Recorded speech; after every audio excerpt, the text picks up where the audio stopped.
welcome to my National Podcast. Let's get into it.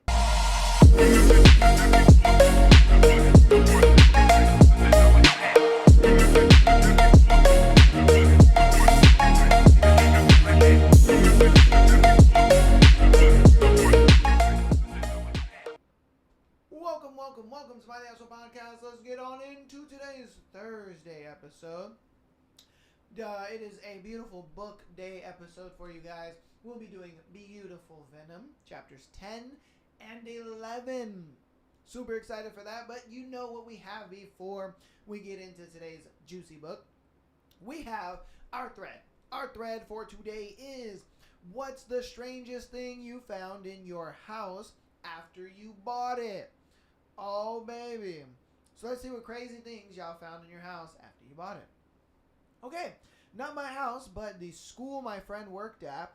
A pipe had leaked and ruined the wall in the building. One of the oldest schools in the city. It was a beautiful property. Anyways, the pipe leaked, so they pulled down the ruined wall, and behind the wall found a door. Oh, shit. Okay. A fully furnished apartment was there. Had a coal-burning stove to heat it, early 1900s appliances and decor. It was for the caretaker of the school. Yo! That's crazy! I'm surprised they didn't, turn it into, a room or, a broom closet or something. No, they just were just put a wall up in front of it. Imagine finding something like that. That is crazy, dude. Yo. A whole ass room. That's something that, you feel like you only see in movies. You know what I mean? You only see, these secret passages and secret, rooms and all that shit. You only see that ever in, movies, I'm gonna be real with you. To see that in real life is wildly crazy. Damn, that's cool. Alright, what's the strangest thing that you have found in your house after you bought it? My house has a 2-person jacuzzi tub with mirrors on 3 walls around it. When I was looking at the house, there was a 4-post canopy bed with a mirror inside the canopy. Needless to say, the previous owner had his thing.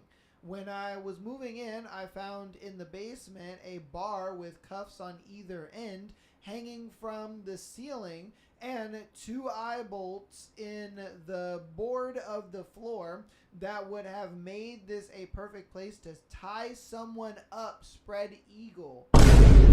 Yo! I strongly suspect that is what it was used for. I have a room that used to be a bar. Previous owner took the bar itself with him despite it being built in. It has a dropped ceiling and the lights are above the clear panels to let the light through. I was moving ceiling tiles to change a bulb and got hit in the face by what I'm guessing was a homemade sex swing. Yo. Homemade what now? Yo. Okay, hold on. What I'm guessing was a homemade sex swing that was bolted to the rafters above. I've been in this house 15 years and I still occasionally find secret panels in a wall. It seemed anywhere there was an extra bit of space, he put a removable panel to make a hidden storage space. Yo, bruh. That is crazy. And despite all that, the single most surprising thing I found in this house is the light switch in the bathroom that has power going to it but doesn't seem to actually switch anything in the house on. What do you go to you mystery switch? Okay. What do you go to? When will you stop taunting me? Give me your secrets. Yo, because I feel like he's turning on something in that house. That's crazy. The fact that he's just got all these secret panels all over the damn place, and he's just finding sex swings and, cuffed walls and, bro, what the fuck? Whoever owned that house before had a full-on fucking sex dungeon and was just don't worry about it. They're not going to find out. Like, bruh, that nigga found out. Imagine he's just like you're this guy's friend, and he calls you up, and he's just like, hey man, guess what I found in my walls in my basement yesterday? I found a sex swing, and you're just like, What did he say? You found a what?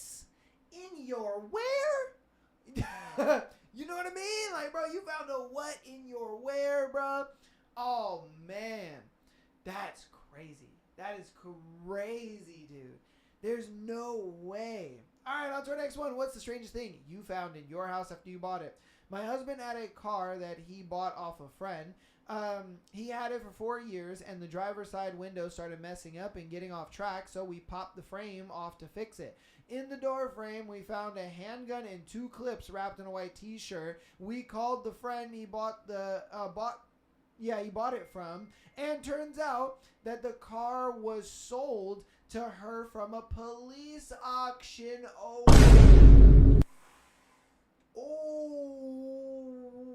that gun probably got some bodies on it, son. You know what I mean? Yeah, nah, bro. Nah. I would immediately take that somewhere and be like, yo, yeah, so car was bought in an auction, this and that. Yeah, I would ask for some paperwork, bro. I would not want that thing anywhere near me. No, thank you, because that is dangerous. Oh, bro, imagine. You're just like, yeah, I'm buying a car. You got a good deal. And you're just like, all right, cool. Yeah, this is great. Fantastic. And then out of nowhere, you're just like, what the heck is this hard thing in the freaking, line in it? You pull it out, and it's just like towel wrapped up, and you open that motherfucker up, and you're just like, oh, shit. I would throw it immediately. Because I'm not trying to touch that. I'm not trying to have my fingerprints on it. Not trying to have nothing on that. Like, no, thank you. Oh, yeah, bro. Gotta cover yourself on that one. You get set up on some bullshit. All right, on to our next one. What's the strangest thing you found in your house after you bought it? We have this side room next to some stairs. While we were moving stuff into the room, we noticed a piece of drywall was coming off of the wall, so we took it off. Behind it and under the stair were some old toys, most likely from the 50s. In the same house about a year later, we paid a company to come in and put new insulation in the attic. When he was done, he told me we had a portion of our attic sealed off. So we busted through, found a super old sewing table and about 15 boxes of pine cones. Okay. It sounds like to me some motherfuckers was like, I don't know, doing some witchcraft up there or something. You know what I mean? Like, bro, it's crazy to me that, like, people will find this, like, stuff, in their house, and it makes you think, like, what the hell were they doing you know what I mean, in this house? It just kind of also makes you think, like, when you're driving past people's houses in, like, a neighborhood or something, you're just like, I wonder what crazy shit is going on in that house sometimes. You know what I mean? Like, most of the time, it's probably normal, but I'm sure there are just, like, some houses on the block, and I'm sure you guys can think of one that's either on your street or on your block or in a neighborhood or whatever it may be that you drive past, and you're just like, there's some creepy shit that be happening in there. I know it. I just can't prove it. You know what I mean? I know there's some crazy shit that be going on there. I just can't prove it. Oh, man. Like, I can guarantee you all of you guys at least know one. At least know one. Oh, dude. Crazy work. Crazy work. All right. What is the strangest thing you found in your house after you bought it? My dad moved into an apartment, and the whole place had its nice original wood flooring from the 1940s, except for the living room, which had carpet. Kind of a bummer because the wood looks nicer, but oh well. One problem though, when it's warm out, the living room smells. You can guess where this is going. My dad decided to investigate and eventually peeled the carpet up to find a large black stain on the subfloor. A black stain so large a person could lie inside it. The last tenant died and melted in the living room, and they did Yeah, and they did. All they did was pull up the hardwood. Pull up the hardwood up. Okay, I don't know why people can't type, but yo, that's what I was thinking. I was like, yo, somebody had to die in there. There's no way. I thought they found the body. I ain't gonna lie. You know what I mean? I was just like, oh shit. But the fact that dude melted in there, like, damn, that's crazy to me. You know what I mean? Like, bruh, man's melted in there. Oh, that's wild. That's some wild shit. If I'm being honest with you, there ain't no way in hell. I mean, no way in hell that I would sit there and, you know, like, I'd be like, yo, I want some money off of my, you know, my rent or something. Like, bro, what the fuck is this? You know what I mean? I'd be outraged. I ain't gonna lie to you, man. I'd be outraged. I'd be like, what is this? Man, y'all had some dude die in here. Like, oh man. And then that's another thing where it's like you think to yourself, even if you like move into an apartment or you move in anywhere, it's like there's someone that's lived there before you, and it's just like, yo, what crazy shit went on? You know what I mean? Oh, I would move if I'm being real with you. I would move. I'd be like, I can't stay here knowing somebody died here, bruh. You know what I mean? Because to me, it would feel like, you know, you desecrated some remains or some shit. You know, like, bro, at that point, then after that, you start hearing some crazy shit. You know, stuff starts falling by itself and stuff. Nah, man. Bruh. Could not be me. Could not be me. Oh, no. No. All right, on to our next one. What's the strangest thing you found in your house after you bought it? An old friend of mine grew up in the house I now own. I had no idea, but he struggled with severe mental illness from around high school on. His mom left a few boxes behind in the garage, and one of them was full of all his old arrest info, letters from the parole officer, and most depressingly, a letter from the judge recommending he be reprimanded to a psychiatric facility instead of prison. Apparently, he lived his adult years in a home for schizophrenics and died a few years ago. The whole thing was just very sad. So an old friend of mine grew up in the house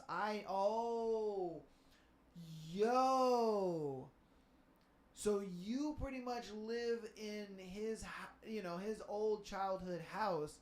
You found records of him getting arrested. They were like, yo, man's is so fucked up. We cannot send him to prison. We got to send him to a psychiatric ward where he died. Like, hold up. Hold up a minute.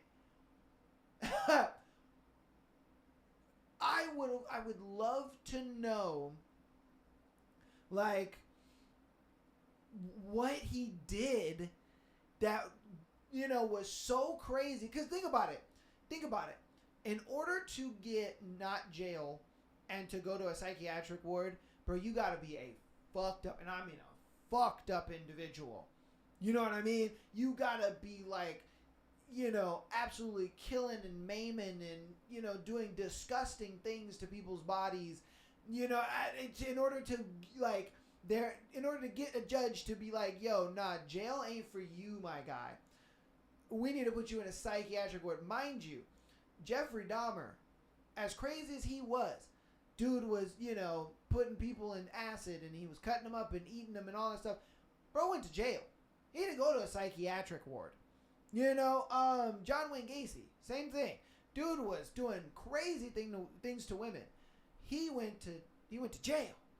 So for a judge to sit there and be like, nah, fam, we ain't giving you jail time. We are going to put you in a psychiatric ward. Bro, what did you have to do? What did you have to do, bruh? Like, that is... yo, that to me is crazy, bruh. Yeah, think about that though. Man, let me know in the comments what you think he did, or what you think he had to do in order to not get jail time and be getting psychiatric ward instead, man. Damn. All right, let's keep going. What's the strangest thing that you have found in your home after you bought it? Newspapers from World War II. I will take pics and edit my comment with a imager link. And he does. Holy shit. It is a newspaper. Okay, why? Fuck out the way. We don't care. Oh my goodness. No, stay on Safari. Okay. Hold on. Because I want to read to you guys what it says. God damn it, dude. Okay. Let's see. What is the year on this? It says the Toronto Daily Star. Nazi troops to check Stalin. Really? Okay, I don't know why this keeps doing this.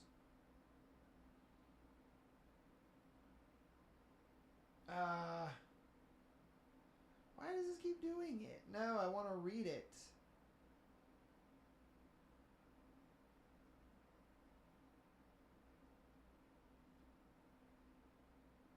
Hold on. I'm going to save the image. That way I don't have to do it through whatever website it is.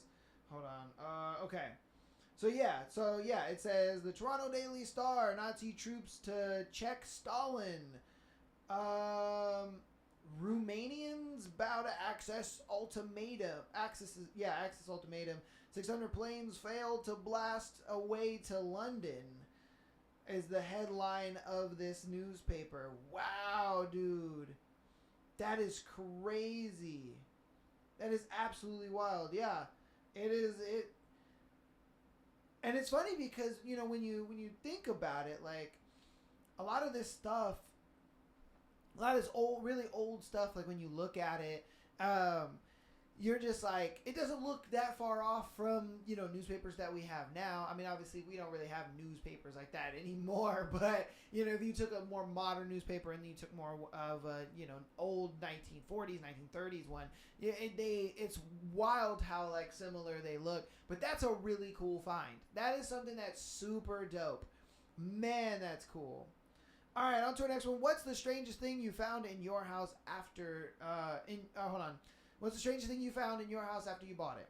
A cardboard box with a ball gag and handcuffs. I thought it was a box of extra hardware for the closet shelves. This was after they sent a message through the realtor asking if I had found any digital camera. You found a what now? I had not, but I'd be kind of curious / afraid to look at what was on it. Facts. Because the moment you said the handcuffs, ball gag, and all that, I'm like, yeah. You're looking for a camera? I wonder what's on that camera.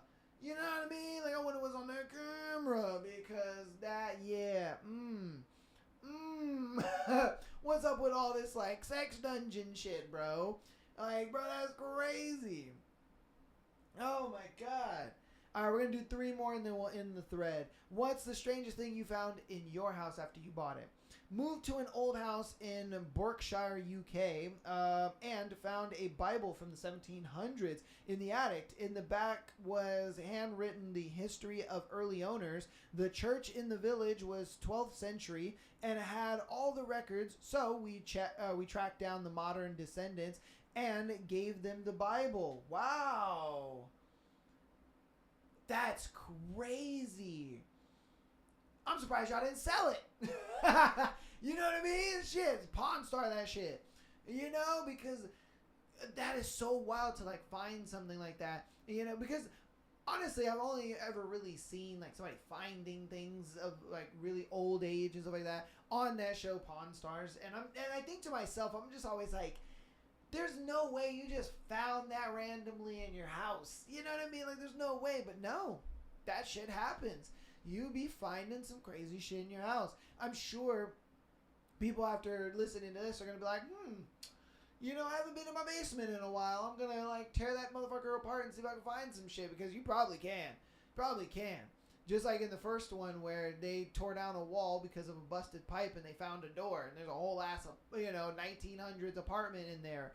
Or it was 1600s apartment, something like that. I don't know. It had like a coal furnace and all that bullshit. So it's like, hey man, you never know what you're going to find. That's cool though. That is very cool. All right.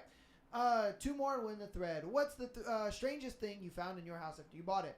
I grew up in the middle of nowhere, southern Idaho. The farm my folks rented was very odd. There was a ton of old farm equipment from the 40s and 50s, as well as about 10 old 50s cars just scattered around the property and hidden in the tree line. The owner had a small shed on the property. She asked us to never open.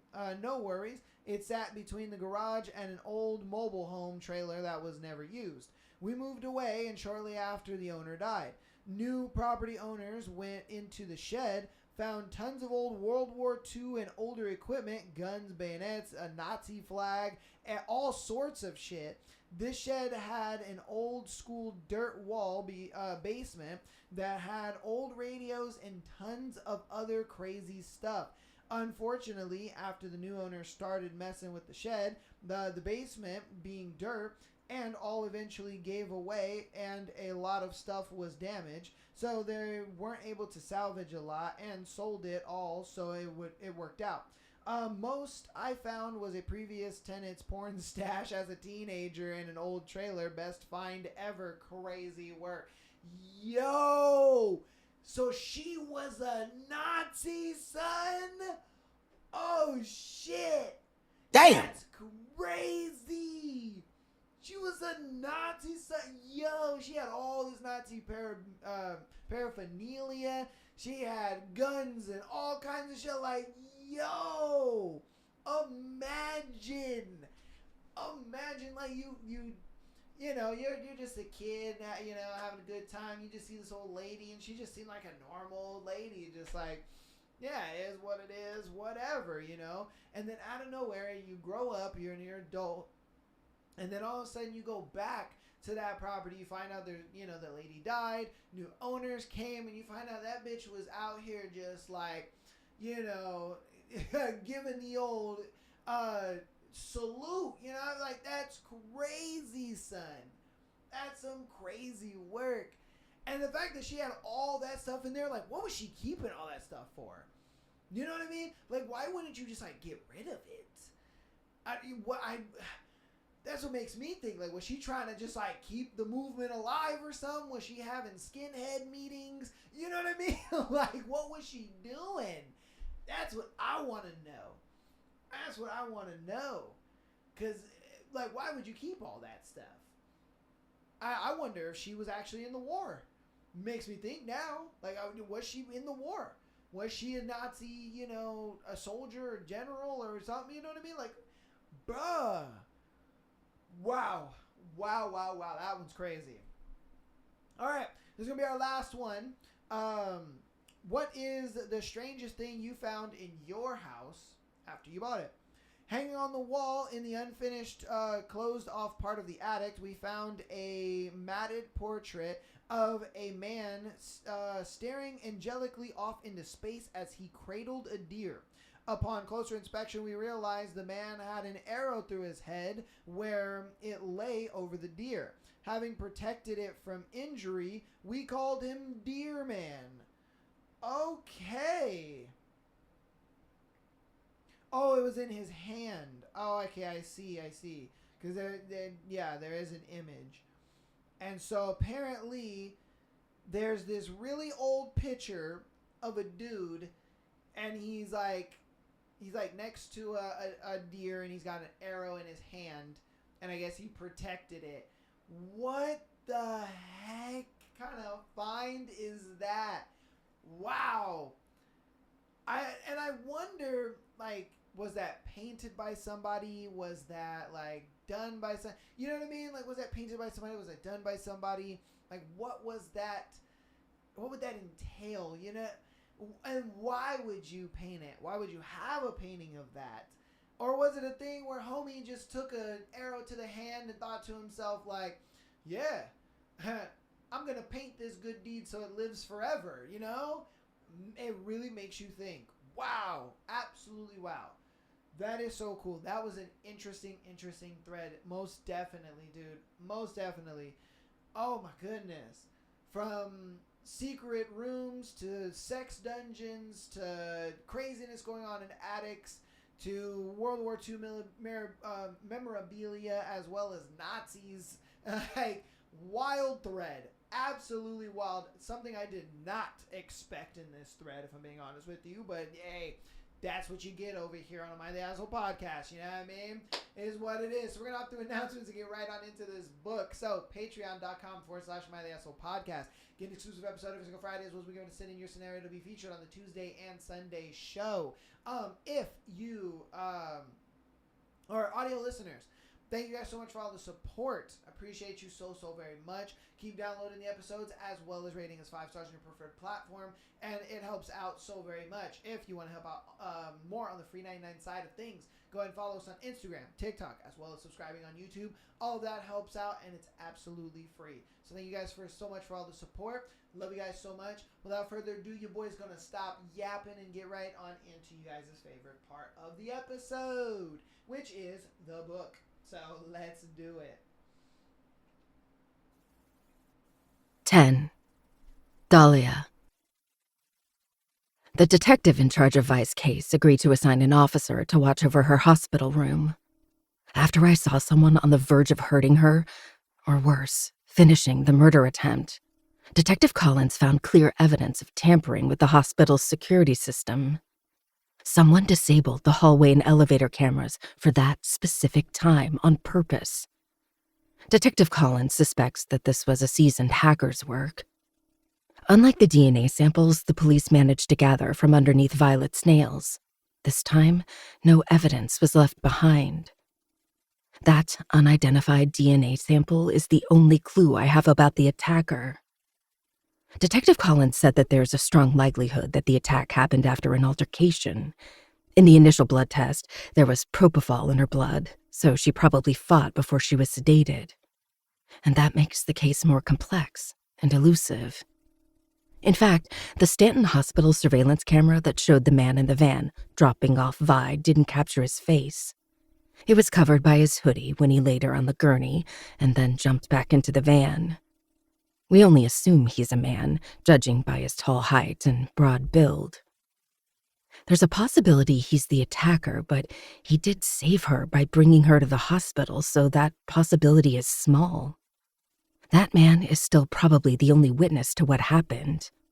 I asked the police to look into medical professionals or those with access to hospital drugs, because it struck me as weird that whoever sedated Vi went for an anesthetic agent instead of opioids or something more widespread in the market. However, Detective Collins made it clear that I had no place getting involved in the investigation, which is why I started my own revenge journey after seeing Violet's journal. In that journal, I found a few entries where she mentioned someone following her. In one particular entry, she mentioned a black ring on his index finger with unintelligible symbols she couldn't see from far away. Then she wrote, "them," which made me think it's a group. But the clear evidence that made me go after the Vipers were these words. I saw him today, the man who's been following me. On the local channel in the bar where I work, I never watch sports or pay attention to what's on TV, but I did today, and he was there on the screen, in his hockey gear, glaring at the camera. Apparently, he plays for the Vipers, a college hockey team from the neighboring rich town. But even with the clues Vi's journal gave me, my revenge isn't going well. After Kane terrified the hell out of me in that forest 3 days ago, I've stayed away. For some reason, I thought he would fuck me and then kill me and no one would be the wiser. So I've redirected my attention to Violet. Every day, after I finish school and my part-time job at a local grocery store, I go to spend the night by her side. I take my laptop and study most of the night while watching over her. It's been almost a week since that potential attack, and I've been surviving on 3 hours of sleep and nasty energy drinks. Tonight, however, I have to trust the officer to keep her safe, because I'm going to a party. I can't believe you're finally living a little. Megan hugs me to her side as we saunter up to Drayton's house in the town center. Gavin Drayton is the Vipers goalie and one of the insiders. He's also a Vencore member, judging from the serpent necklace I've caught a glimpse of a few times. Following the team's away game win, he's throwing an open house party for the campus students and townspeople. And while Drayton is part of the system, considering his dad is the town's mayor, he's a small fish. The actual powerful families hold the town and beyond in the palms of their hands, and they're usually more detached from the townspeople. The Davenports are pioneers in a centuries-old trade business, and they handle an extensive imports and exports network. The Armstrongs control energy production and resource management, from oil to various alternative sources.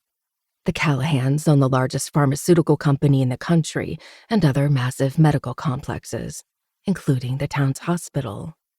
The Osborns are the aces of real estate, construction, and urban development.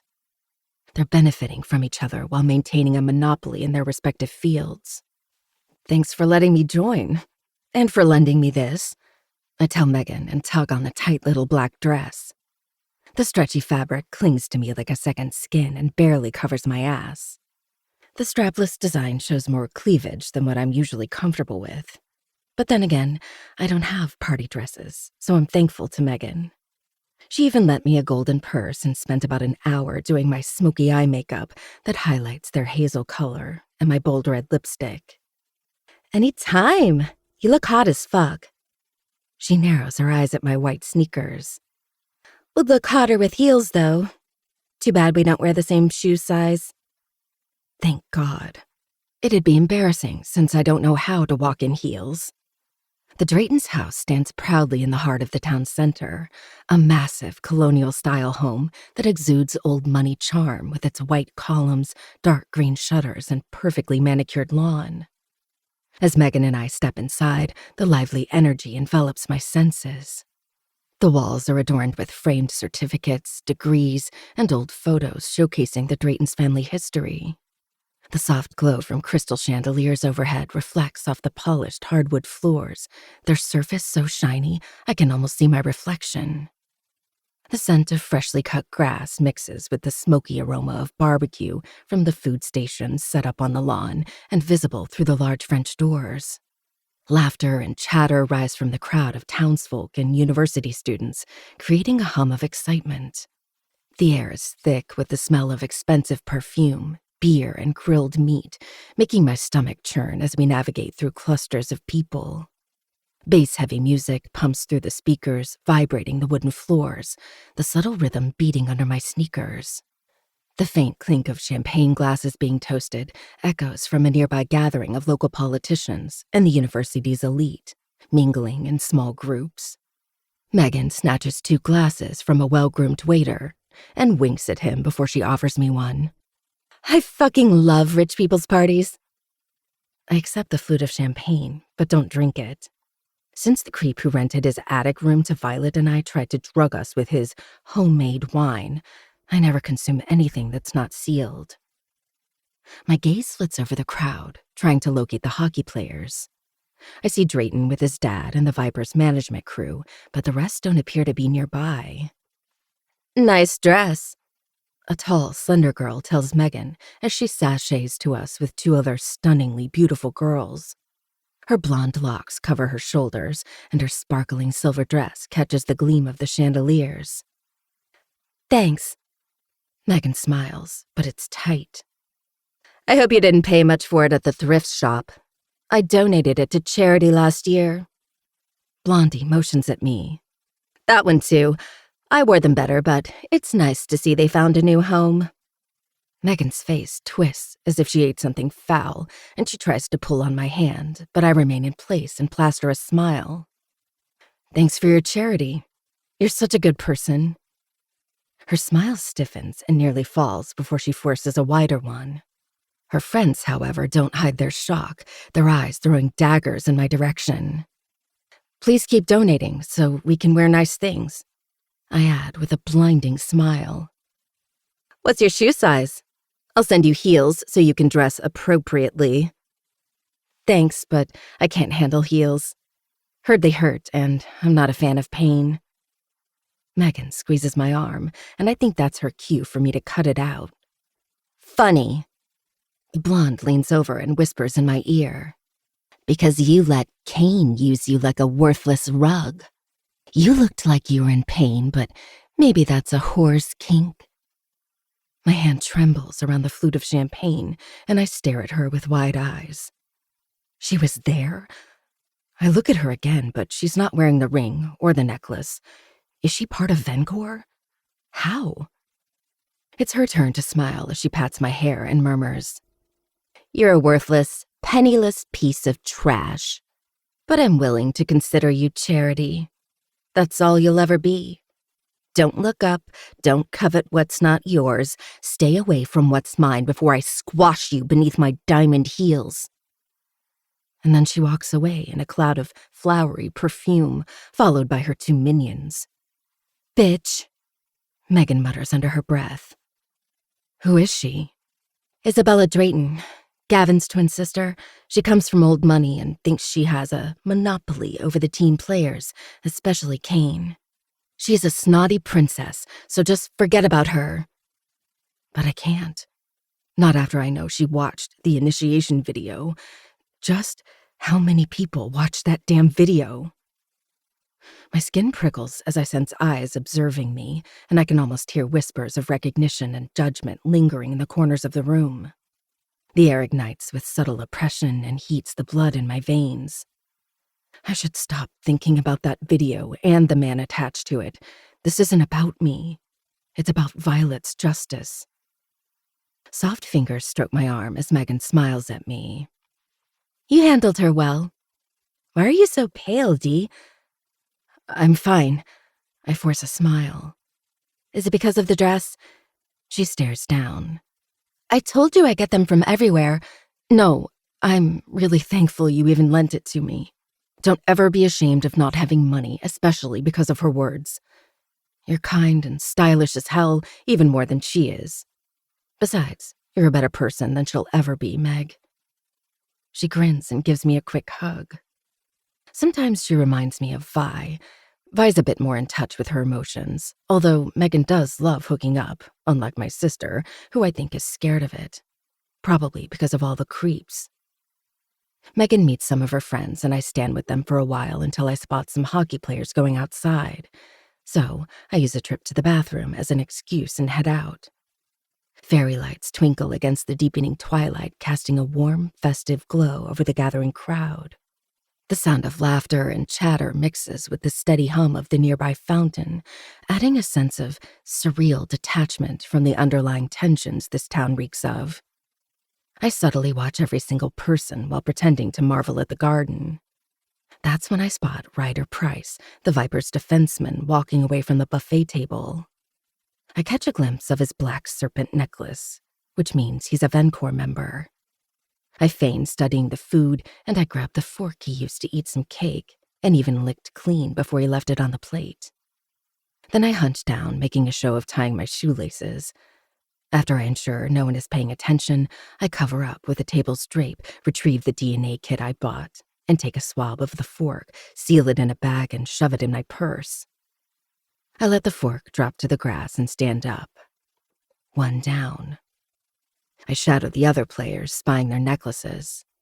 Though the only senior members on the Vipers are the trio, Kane, Jude, and Preston. And while I spotted Preston with a girl on his lap and Jude with his coach, I haven't seen Kane. Which is a blessing, really. For some reason, I can't focus when he's around, and after our last encounter, a chill runs through me at the mere thought of him.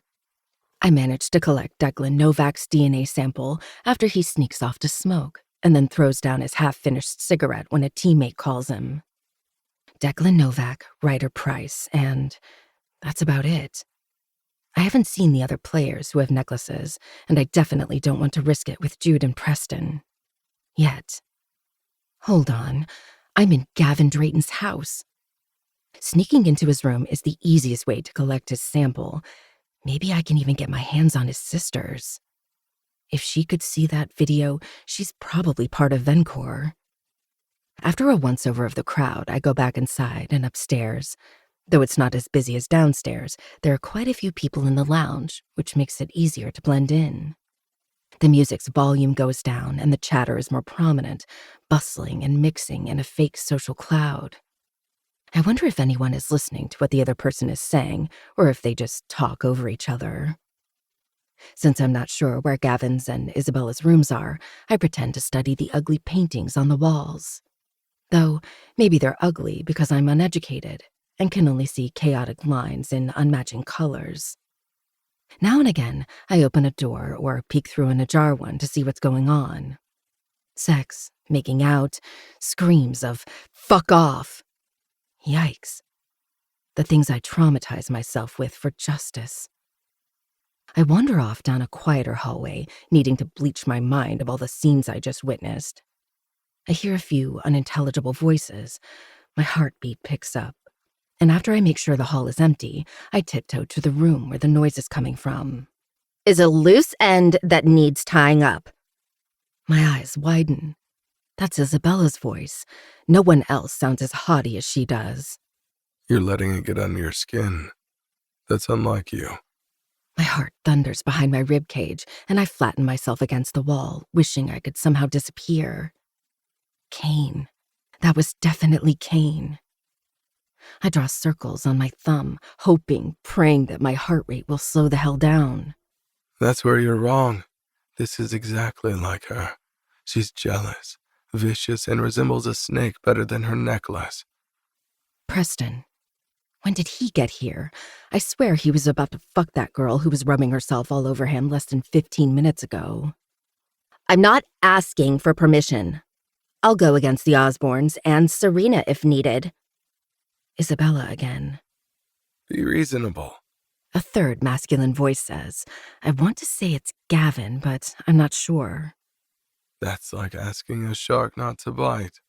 There's vague amusement in Preston's voice. "Izzy's right." A girl's voice. "Let us do this our way." "Truly, I don't mind. The crazier the better. Just give me time to prepare my popcorn." Preston says. "Davenport." Though I'm not sure what the hell they're talking about, I'm certain it's about Vencor, and I find myself leaning closer with bated breath to hear Kane's reply. I suspected it before, but now I'm positive he has some leadership role, not only as the head of the Vipers, but also their little group. He's the right path to follow, if only I weren't so terrified of him. A strong hand lands on top of my head. "What do you think you're doing?" I slowly look back, and my gaze clashes with Jude's glacial one. His eyes are so dark, there's barely any light in them. He's so tall and wide, he dwarfs the hallway and sends a shiver down my spine. It might be because Jude was always the scariest, before I was introduced to Kane's true colors. But I feel like he might actually crush my skull between his fingers just to spill my brains out. He sure glares at me as if he wants to put me 6 feet under. "I was looking for the ladies' room," I say as calmly as possible, proud of how confident I sound, considering the circumstances. His upper lip lifts in either a snarl or a look of disgust, I'm not sure which, but he pushes the door open and shoves me inside.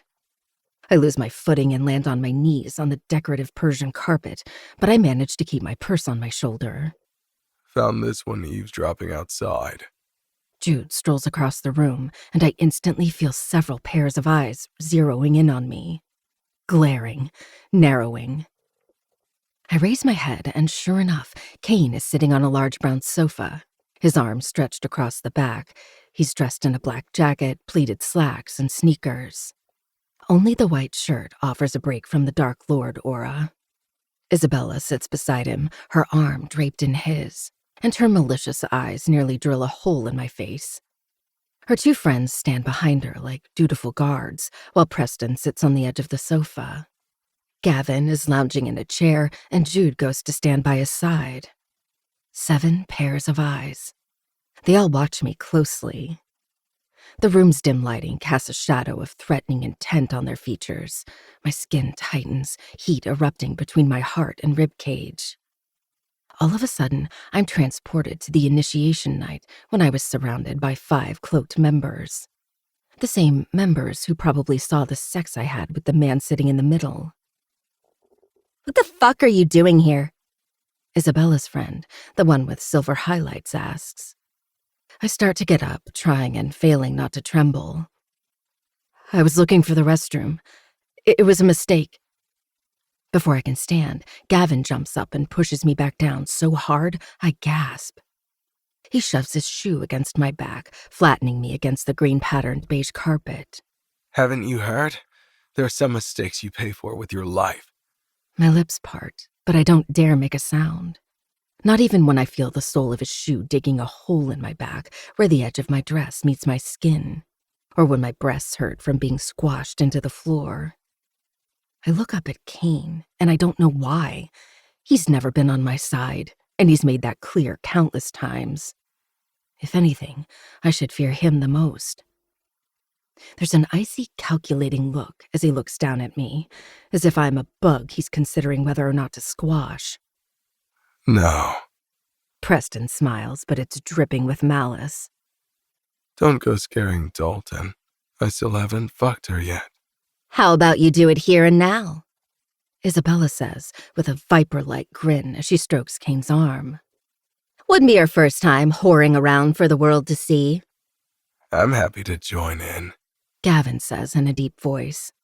I wonder what made her so appetizing that Davenport refused to share. My eyes sting, and I feel like anything I say will be a choked sob, so I bite my lip and remain silent. It's not like they'll listen to my protests. I have to save my energy to be able to fight and escape. Kane rises, forcing Isabella to get her claws off of him. He doesn't look at me as he calmly but decisively places a hand on Gavin's shoulder and pushes him away. I inhale large gulps of air and stumble to a standing position, hugging my purse close to my chest. But before I can make another move, Gavin grabs my arm and smiles. Come on, Kane. You got to use the bitch. Time to share.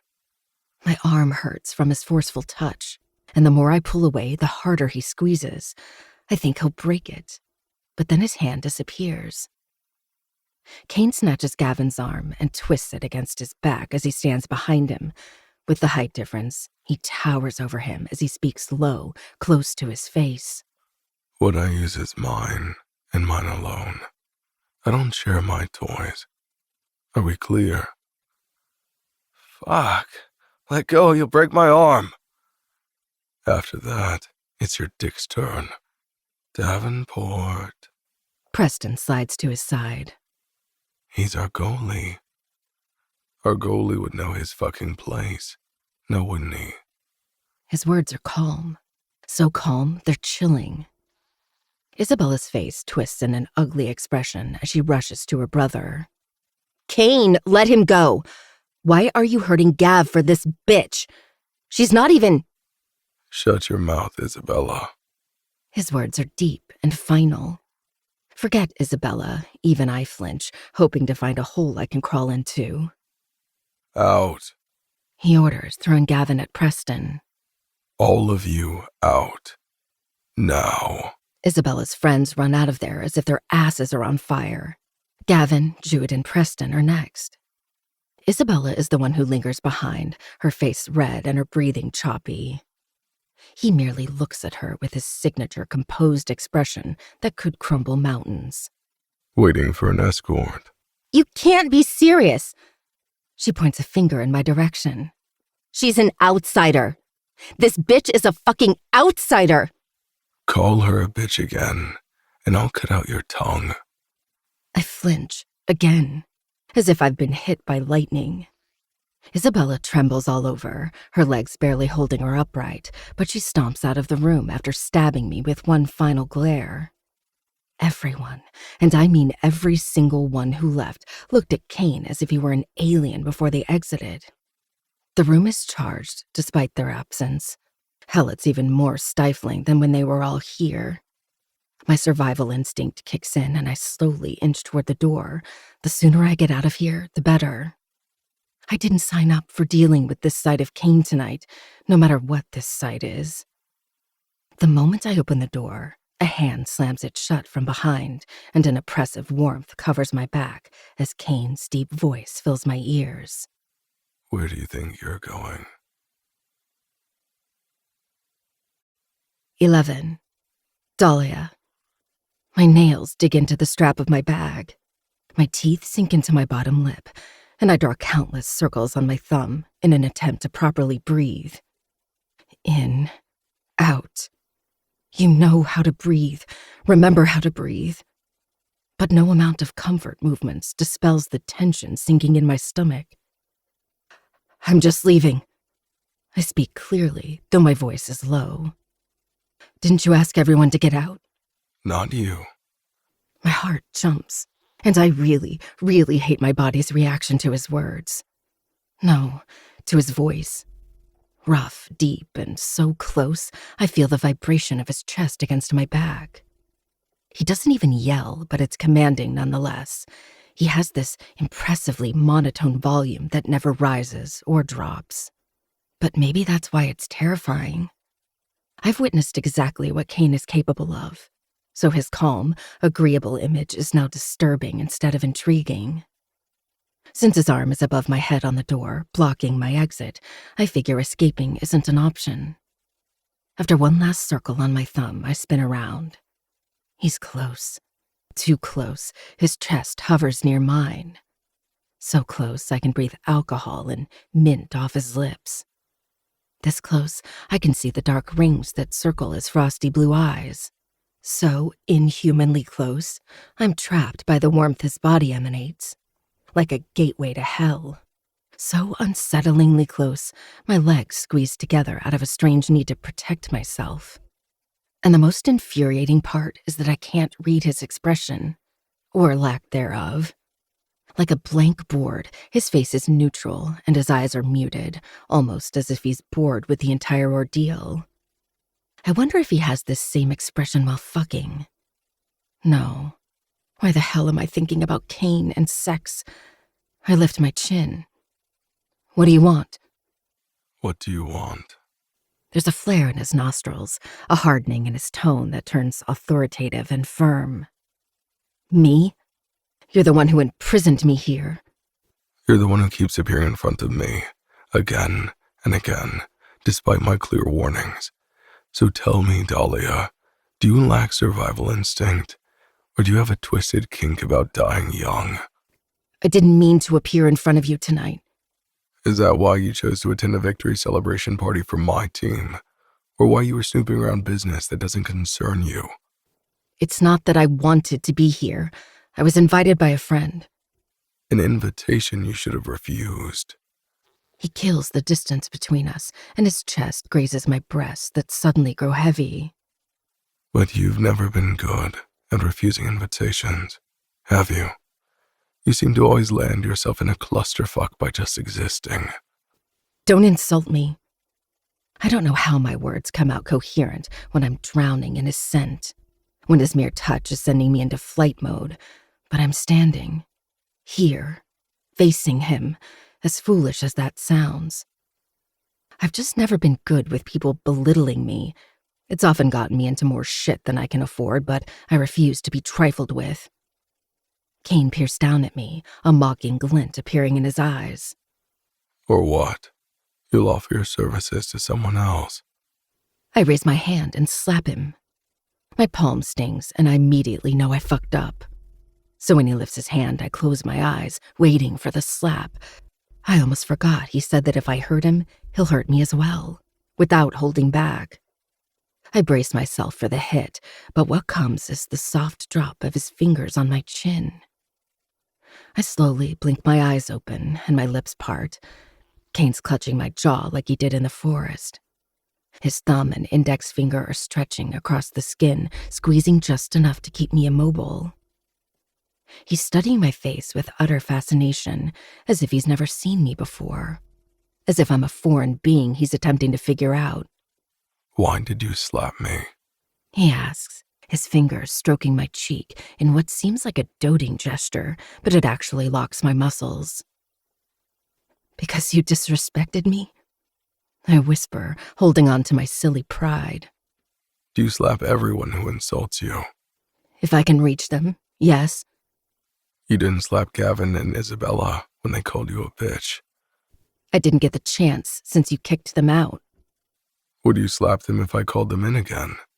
I purse my lips. You wouldn't. He announces, as if it's a given. Do you know why? Because Gavin is stronger than me and can kill me? I can kill you too, but that didn't stop you. Want to know what I think is the true reason behind your actions? No.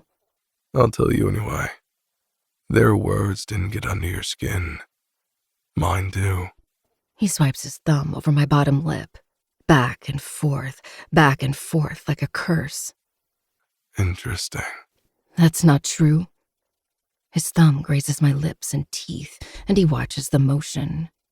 I'm more taken aback by how my words sound like a lie to my own ears. Kane's eyes remain on my mouth, watching with intense attention, as if he's in the midst of solving a math problem. My lips tremble despite my attempts to remain calm. Don't. His voice deepens, forcing goosebumps to erupt on my skin. Don't what? Don't tempt me. I'm not doing anything. You're shaking. Shaking? I told you, didn't I? Your fear turns me on. He thrusts his leg between mine, forcing me to part my previously locked thighs. My eyes widen at the feel of his very thick, very hard cock, hot and heavy against my naked flesh. Memories of being fucked by this very same cock makes me shudder. It doesn't matter how long ago it happened. My body resurrects at the thought. The other night, after he warned me off in that forest, I had a dream about him fucking me against a tree and woke up with my hand buried in my wet folds. I took a cold shower right after and promised to find another path and not get close to Kane again. He's dangerous. And not because of what he's capable of, but because of my reaction to him. Because instead of being scared of him and the satanic organization he belongs to, all I keep thinking about is the blinding pleasure I felt in his ruthless arms. Yes, fear still exists, but it's definitely not the only emotion I have toward this man. I clench my stomach and my thighs, trying to harden my resolve and not be affected. A deep, rough noise leaves his throat. Stop moving. Unless you're going to open your mouth and let me fuck your throat until I decorate these red lips with my cum. My pussy pulses, and the body-tingling sensation I had after that dream rushes back to the surface. You're sick, I whisper, though the words could also be directed at myself. I'm well aware, which is why I warned you. Over and over again. He maneuvers his leg so that I'm sitting on his thigh. My dress bunches up to my waist, revealing my black panties. Then he moves until his dick presses against my underwear, provoking deep pressure. I resist a moan. God, that feels so good. And again. He rolls his hips and thrusts again. Even though clothes separate us, my pussy clenches, demanding to be filled. I've never been sexually frustrated, but I think that's exactly what's happening right now. But you don't do well with warnings, do you? You're a little rebellious wildflower that thinks it can survive anywhere. But guess what? He drives his hips forward, harder, rubbing his clothed cock against my starved pussy as he holds my face with both hands, forcing my eyes to remain on his. It's a different invasion from the one below. He might be dry humping me, but his icy eyes, those are fucking my soul. I'm your winter, Dahlia. No flower can survive winter. Not even wildflowers. I grab onto both of his wrists as he thrusts into me with blinding precision, rubbing his cock and thigh against my sensitive clit. My back hits the door from his vicious power, and I feel the inexplicable need to grab harder for balance. To feel all of him plowing into me, igniting the sharp tingles of pleasure inside me. God, I think I'm broken. I thought I wanted gentle, caring, and a lot of prep to be aroused, but it turns out I need rough, filthy, and completely unapologetic sex. The fact that Kane takes what he wants without asking for permission makes me dizzy. Hell, it makes me wetter. Lower your hands. He orders in a rough voice. I release his wrists and hold on to his waist beneath the jacket instead, and pause, because I'm touching the definition of rock. Was he this muscular before? Despite his lean waist, he's so toned. Dahlia. The warning rolls off my skin as if he's licked me. Don't touch me. You're touching me too. I dig my nails into his skin, refusing to let him go. His movements slow down, and I nearly scream in frustration. Stop touching me, or I'll leave your wet cunt unsatisfied. My libido wins, and I let my hands drop from his waist and press them to the door so I won't instinctively grab onto him. He doesn't seem to be a fan, despite the fact that he's all over me. Hell, he's holding my face hostage, but I suppose there's a difference between his and my touch. Mine is softer, seeking some form of connection. His is all about power, control, and absolute dominance. He rubs his dick up and down my wet cunt, his movements long and steady, never turning frenzied or unrestrained. His breathing is deeper, his touch is stronger, but he seems to be in complete command. I, on the other hand, my pants fill the space, and holding in the small noises that rip out of me is beyond my reach. You're soaking wet for someone who swore to never want to be fucked by me. His gruff voice fills my ears and penetrates my skin. Physical reaction. I try to sound normal, but my voice is hoarse and ends in a moan as the rhythm intensifies. Physical reaction. A tinge of fury rolls off him and seeps beneath my skin. There's a long and deep retreat before he rams me into the door. I think I'll come then and there.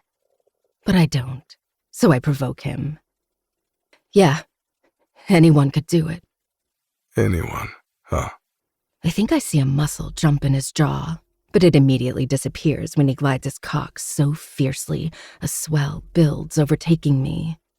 My eyes close, mostly because his are so intrusive that I feel like I'm going to burst under their scrutiny.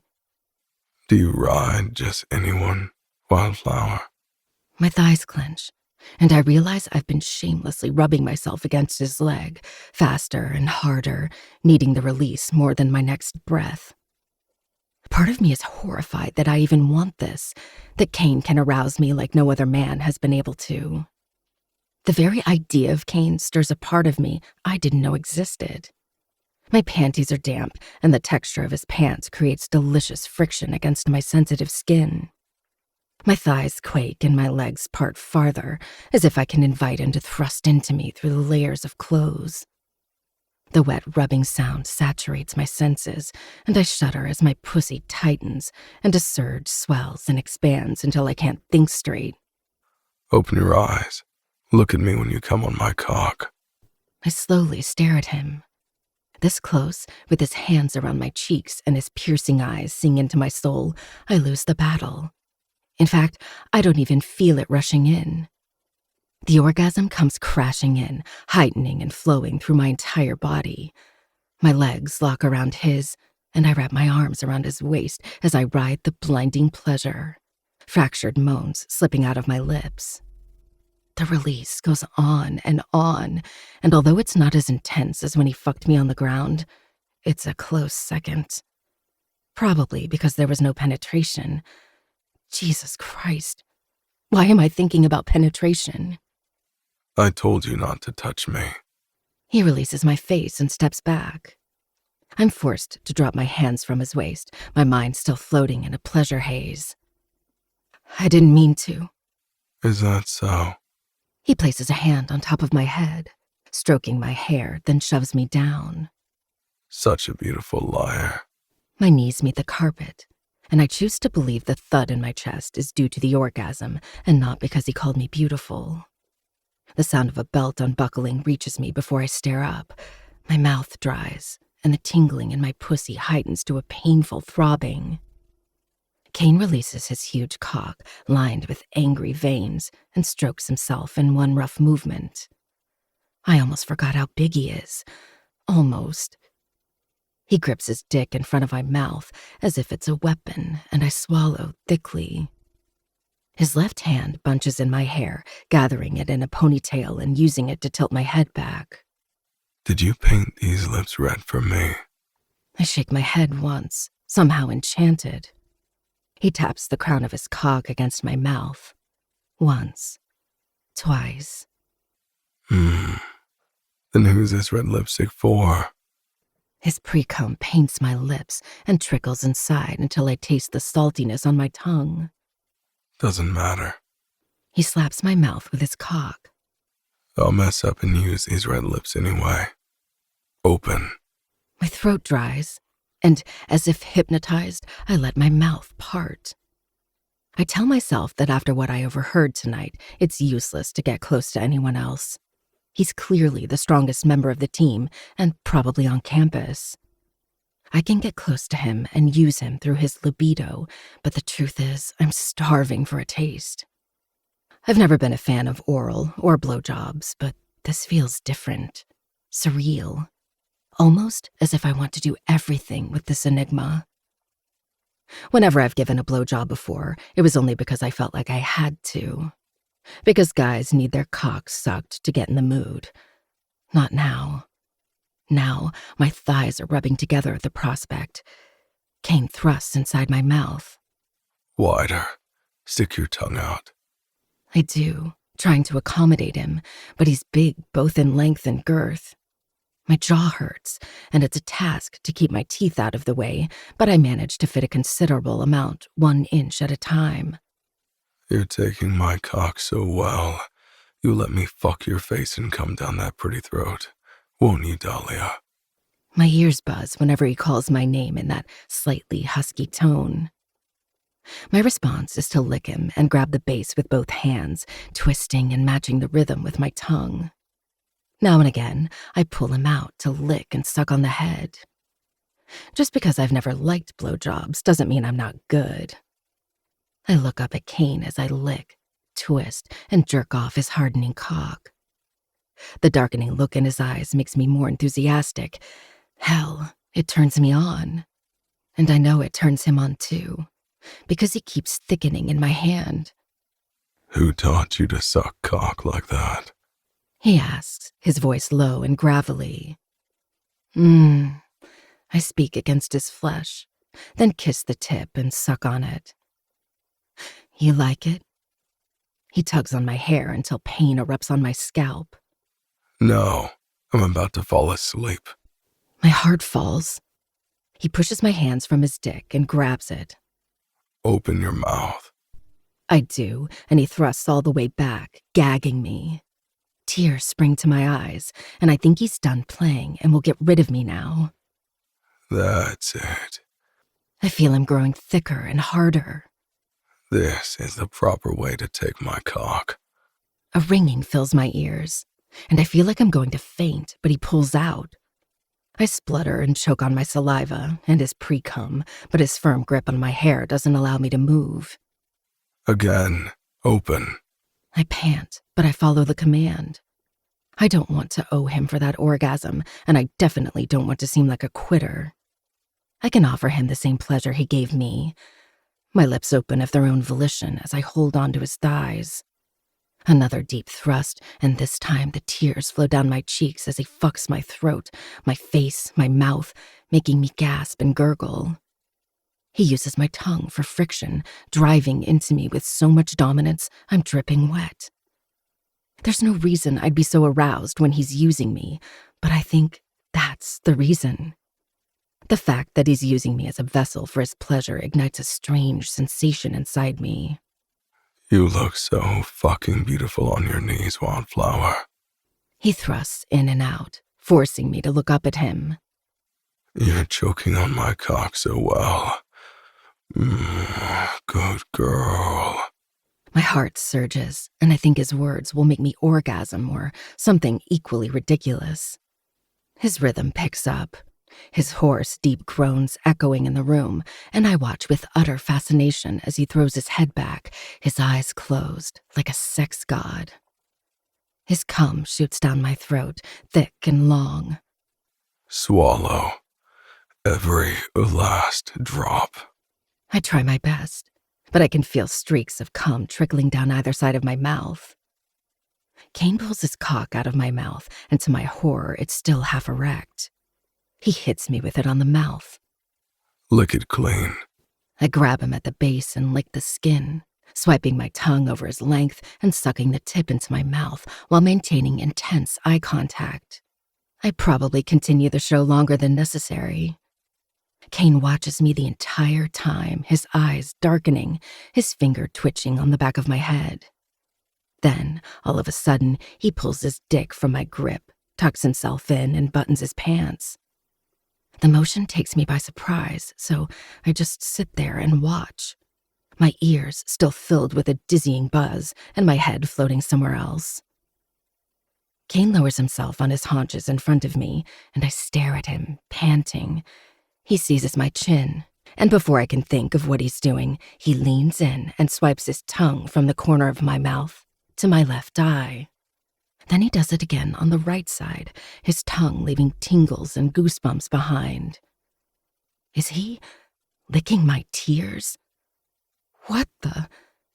He stands up, shoving his hands in his pockets. Don't cry. It makes me hard.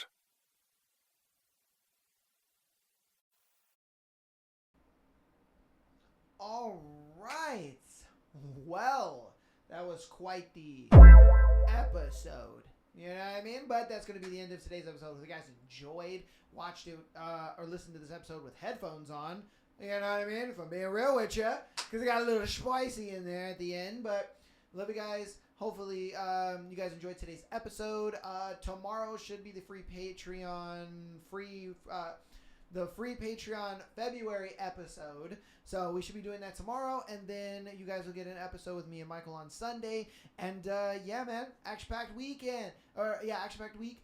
We're gonna have streams on Wednesdays, Sundays, and Mondays. All that good stuff. So love you guys all, and peace.